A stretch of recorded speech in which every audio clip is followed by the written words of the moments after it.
Hello friends, welcome back to my channel. मैं हूं साइदान fees और आप देख रहे हैं गॉड इज़ ग्रेट चैनल। खुदावंद के ज़िंदा जलाली और बाबरकत नाम में आपको मेरा दिली सलाम।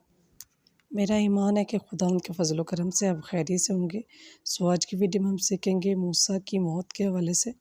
सो वीडियो को अंत तक ज़रूर देखिएगा और अगर आपको मेरी वीडियो अच्छी लगे तो लाइक और सब्सक्राइब ज़रूर कीजिएगा ताकि आपको मेरी नेक्स्ट आने वाली वीडियो सबसे पहले मिल सके और आप अपने ईमान को खुदावंद पर और ज़्यादा मजबूत और पुख्ता कर सकें।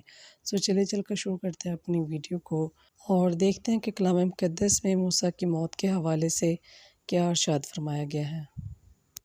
बाप और बेटे और रूहुल कुद्दस के नाम आमीन।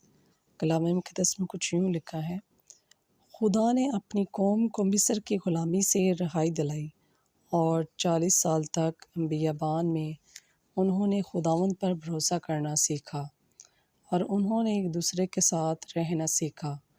और मूसा के साथ जो मर्द और औरतें मिस्र से निकली थीं बियाबान में मर गए और मूसा बहुत बूढ़ा हो गया और उसे इल्म था कि वो करीबुल मर्ग है, इसलिए उन्होंने लोगों को इकट्ठा करके उनको बरकत दी और कहा, तुम दुनिया की तमाम कौमों में से खुशकिस्मत हो क्योंकि तुम्हारी मानिंद किसी को खुदा ने नहीं बचाया।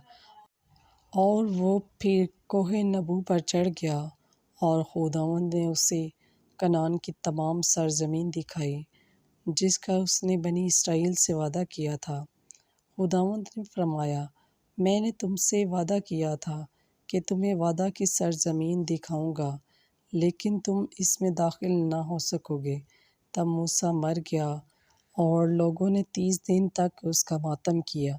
बस पाक कलाम के पढ़े और सुने जाने पर खुदावंद की ख़ास बरकत हो, खुदावंद का शुक्र हो।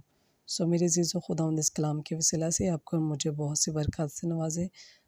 अपना और अपने प्यारों का बहुत सारा ख्याल रखिएगा, दुआओं में याद रखिएगा। खुदा हाफिज़।